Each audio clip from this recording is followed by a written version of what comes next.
Samajwadi party के अखिलेश यादव। इस मौके पर अपने पत्रकार साथियों का बहुत बहुत धन्यवाद देना चाहता हूं। और ये जो आवाज जारी है उन लोगों से कहिए थोड़ा शांत रहें। अभी नहीं, अभी प्रेस वार्ता के बाद जब प्रेस चली जाएगी तब तुम्हें देखेंगे।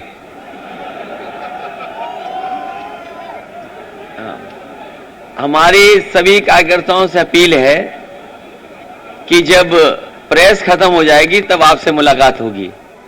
अभी हमें अपने प्रेस के साथियों से मिलने दीजिए। मैं सभी प्रेस के साथियों का बहुत बहुत धन्यवाद देना चाहता हूं।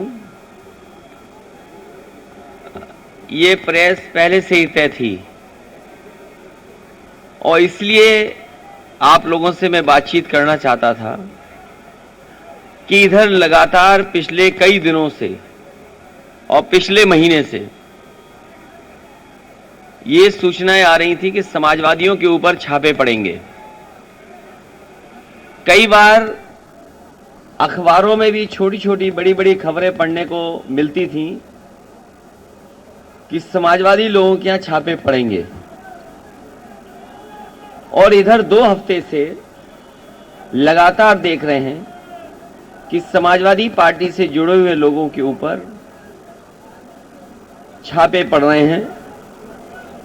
और दिल्ली से जब भी भारतीय जनता पार्टी का लखनऊ में, यूपी में कार्यक्रम होता है, लगता यह है कि साथ अपने इन विभागों को भी बुलाते हैं, साथ लाकर के या निर्देश दे करके उनको यहां लाया जाता है और लगातार छापे पड़ रहे हैं। ये कन्नौज शहर, कन्नौज क्षेत्र समाजवादियों से बहुत जुड़ा हुआ क्षेत्र रहा है। यहां का अगर इतिहास उठा करके देखेंगे तो यहां का इतिहास भाईचारे का रहा है, सौहार्द का इतिहास रहा है। और इत्र कोई आज से नहीं बन रहा है, बहुत वर्षों से यहां इत्र बन रहा है। इत्र के कारोबार से न केवल व्यापारी जुड़े हैं जो व्यापार करते हैं, यहां के बड़े पैमाने पर किसान भी जुड़े हैं। किसान के जुड़े होने से और कारोबार से व्यापारियों का, व्यापार से न केवल कन्नौज उत्तर प्रदेश बल्कि देश के अन्य कारोबार भी इस कारोबार से जुड़े हुए हैं। कन्नौज की एक अपनी पहचान इत्र की रही है। कन्नौज इत्र के लिए ये राजधानी है, सुगंध की राजधानी है। जिस तरीके से फ्रांस में ग्रास या ग्रासे कहे, वो वहां की फ्रेंच कैपिटल, परफ्यूम कैपिटल मानी जाती है। फ्रांस में परफ्यूम कैपिटल अगर है कोई तो कोई ग्रासे कहता है, कोई ग्रास कहता है। वो एक प्रोनाउंसिएशन है कि इंग्लिश या फ्रेंच जो भी कुछ है। लेकिन फ्रांस में भी एक शहर है ग्रासे, वहां पर भी मुझे जाने का मौका मिला था जब समाजवादी सरकार थी। ये कारोबार बहुत बड़ा कारोबार है, बड़े लोगों को नौकरी, बड़े लोगों को रोजगार देता है। उसके बाद यहां पर एक परफ्यूमरी पार्क लाया गया था। समाजवादी सरकार में उसके लिए बजट दिया गया था, जमीन दे दी गई थी और कोशिश थी कि वो परफ्यूमरी पार्क यहां बन जाए।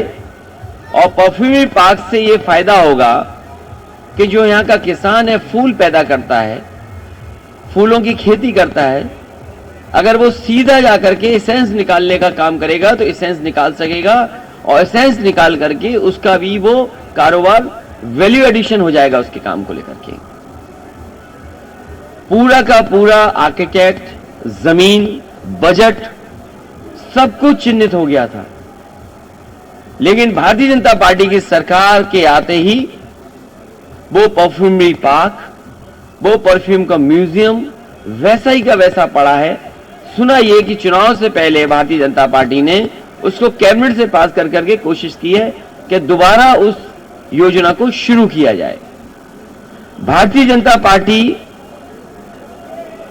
ने केवल कन्नौज का एक काम नहीं रोका है। यहां जितने भी समाजवादी सरकार में काम हो रहे थे वो सब काम रोक दिए।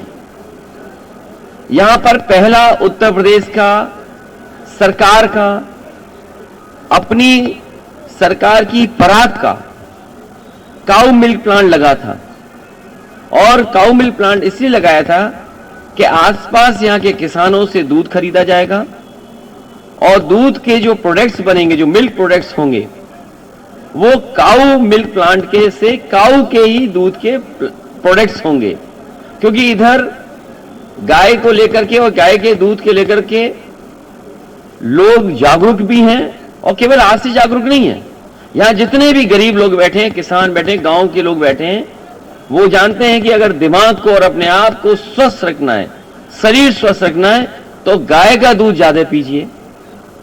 ये भारतीय जनता पार्टी वालों ने काऊ मिल्क प्लांट के वे सत्यानाश कर दिया है। और मैंने ये कहा था कि काऊ मिल्क का अगर हमें 4 रुपया भी ज्यादा देना पड़ेगा तो हम किसानों को 4 रुपया देंगे ज्यादा, जिससे कि गाय बढ़ जाए और उसका मिल्क भी बढ़ जाए।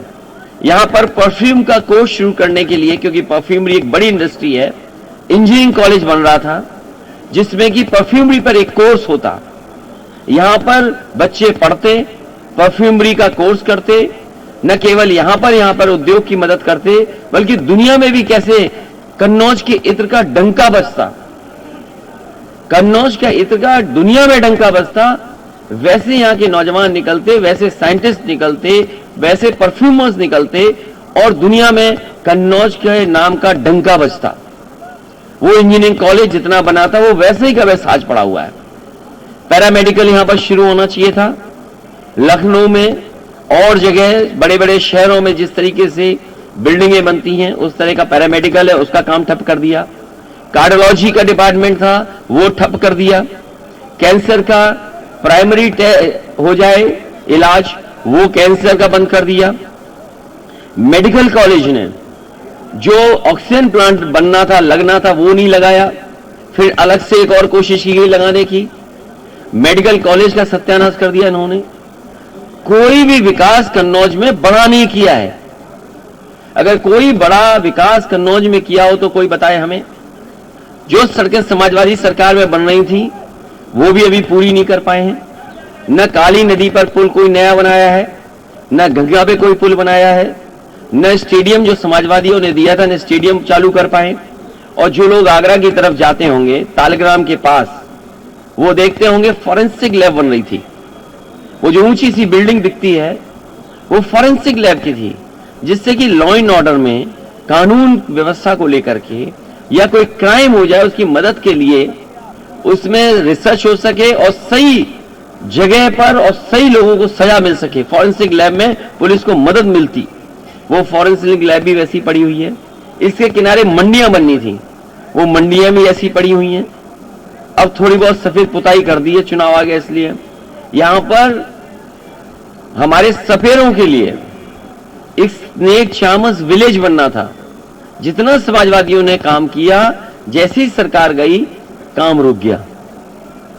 मैं इन बातों को इसलिए बता रहा हूं, पहले दिन से यहां के लोगों ने देखा है कन्नौज के साथ किस तरीके से व्यवहार हुआ है।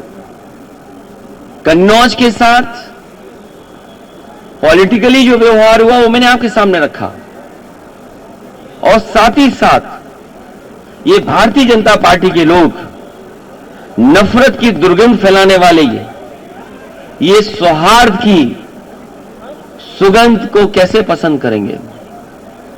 कभी सोचिए आप, जो नफरत की दुर्गंध फैलाने वाले भारतीय जनता पार्टी के लोग हैं, जो नफरत की दुर्गंध फैलाते हों, वो सौहार्द की सुगंध कैसे पसंद कर सकते हैं। इसलिए जानबूझ करके समाजवादी पार्टी को, तो एक जगह जहां समाजवादी पार्टी को तो करना ही चाहते हैं ये बदनाम, लेकिन दुख इस बात का है कि लखनऊ से लेकर के दिल्ली वाले तक इस कन्नौज, जिसका इतिहास, जिसकी सुगंध, जिसका इत्र, जिसकी पहचान दुनिया में है, उसको बदनाम करने में लगे हुए हैं। और पहले दिन से कह रहे हैं, जिस जगह पहले छापा मारा इन्होंने, उससे समाजवादी पार्टी का कोई रिश्ता नहीं है। समाजवादी पार्टी का उससे कोई संबंध नहीं जिस पर पहले छापा पड़ा है। जिस पर छापा पड़ा पहली बार, वो भारतीय जनता पार्टी और भारतीय जनता पार्टी के लोगों का संबंध है। भारतीय जनता पार्टी बताए कि इतने बड़े पैमाने पर रुपया कैसे निकला। जिस भारतीय जनता पार्टी ने बताया कि नोटबंदी के बाद काला धन नहीं आएगा, नोटबंदी के बाद इस तरह का पैसा इकट्ठा कोई नहीं कर पाएगा, और यह भी दावा किया जिस समय जीएसटी लागू हो रहा था कि जीएसटी लागू हो जाने से व्यापार अच्छा होगा, सरलीकरण होगा और इससे व्यापार अच्छा हो सकेगा। तो इनकी जो बड़ी बड़ी योजनाएं वो फेल हो गई और जो डिजिटल इंडिया का सपना था वो फेल हो गया। ढूंढने गए थे समाजवादी इत्र बनाने वाले पुष्पराज जैन को, ढूंढ निकाला उन्होंने अपने ही सहयोगी साथी समर्थक पीयूष जैन को, और अब अपनी खीज मिटाने के लिए जो उनसे गलती हुई उस गलती को समेटने के लिए अब छापा मारा है पुष्पराज जैन, जिन्होंने समाजवादी इत्र बनाया है। और इनके साथ साथ कई और भी लपेटे में आ गए हैं, क्योंकि भारतीय जनता पार्टी को दिखाना है कि हम निष्पक्ष हैं, हम एक जगह छापा नहीं मार रहे। कन्नौज के लोगों से और देश के लोगों से मैं कहना चाहूंगा कि ये भारतीय जनता पार्टी के लोग ये नफरत फैलाने वाले लोग हैं, और जहां जहां चुनाव होता है, जहां जहां इन्हें लगता है कि ये चुनाव हार रहे हैं, मुझे वो दिन याद है जिस समय समाजवादी विजय रथ गाजीपुर से चला था। गाजीपुर हम लोग पहुंचे थे सुबह से लेकर के शाम, और शाम से लेकर के रात, और सुबह जब लखनऊ पहुंचे थे और जब रथ यात्रा समाप्त हुई तो उसके बाद सुनने में आया कि दिल्ली से 3 काले कानून वापस हो गए। कोई कुछ भी कहे, हम बधाई देते हैं देश के किसानों को जिन्होंने उस आंदोलन को चलाया, लेकिन मैं बधाई देना चाहता हूं जनता का, जो गाजीपुर से लेकर के लखनऊ तक और पूरे उत्तर प्रदेश की जनता ने समर्थन दिया, और इसका परिणाम यह हुआ कि 3 काले कानून इनको वापस लेने पड़े। समाजवादी विजय रथ में या जो जनता सड़कों पर आ रही है, जो जनता का समर्थन समाजवादी पार्टी को मिल रहा है, उससे भारतीय जनता पार्टी बौखलाई हुई है। जब से उन्हें पता लगा है कि हार यहां होगी, उन्हें हार सताने लगी। जब से हार सताई है, दिल्ली से न जाने कितने नेता उनके आ गए, और ये नेताओं का आना रुकेगा नहीं। जैसे जैसे भारतीय जनता पार्टी को हार का डर और हारने के करीब पहुंचेगी, न जाने कितनी बड़ी संख्या में नेता आपको उत्तर प्रदेश में दिखाई देंगे। और केवल नेता नहीं दिखाई देंगे, उनके जो सहयोगी संगठन हैं, इनकम टैक्स, ईडी, सीबीआई, इन्होंने गठबंधन किया है। हमने तो क्षेत्रीय दलों से गठबंधन किया है, लेकिन भारतीय जनता पार्टी ने अंदर से हाथ मिला लिया इनसे, अंदर से हाथ मिला करके, और जब जब ये लोग आते हैं तब तब अपने साथ लेकर के आते हैं।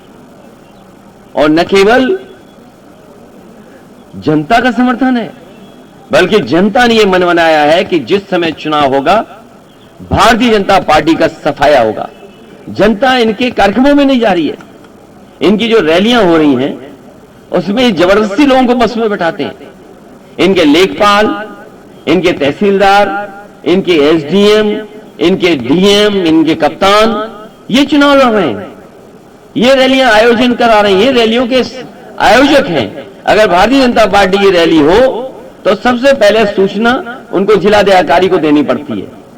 जब जिलाधिकारी को सूचना आ जाती है तो सबसे पहले रोडवेज की जितनी बसें वो बुक की जाती हैं, उसके बाद जितनी भी प्राइवेट कॉलेजेस की हैं, बसेस, स्कूल्स हैं, उनकी बुक की जाती हैं। जो शहर के प्रतिष्ठित लोग हैं उनको धमकाया जाता है, पुलिस का धमकाता है, उसके बाद बसें इकट्ठी होती हैं, कुछ जगह पैसा दे करके, और मनरेगा के जिनको काम का लालच दे करके कह के आज तो केवल रैली में भाषण सुनना है, मनरेगा पेमेंट आपका हो जाएगा।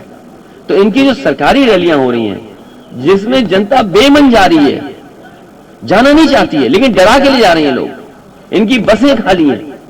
ये उससे घबरा करके ये समाजवादी पार्टी के साथ जो समर्थन जुटा है, जिस तरह का समर्थन जुटा है, उससे ये घबराए हुए लोग हैं।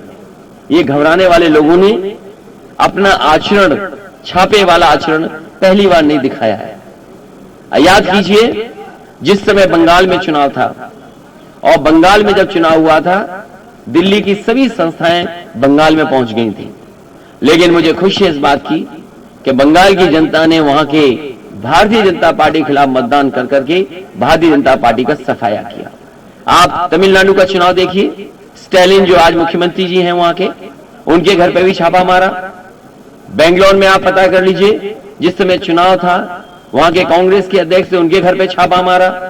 आप जहां जहां चुनाव होंगे वहां वहां भारतीय जनता पार्टी अपने ये गठबंधन के लोगों को भी लेके जाते हैं, सरकारी लोग भी जाते हैं। सरकारी लोग ये कहते हैं हम मजबूरी में आए हुए हैं, हमें तो आप सुन पा रहे थे Sapa supremo Akhilesh Yadav press conference कर रहे थे, लगातार बीजेपी पर निशाना साध रहे थे।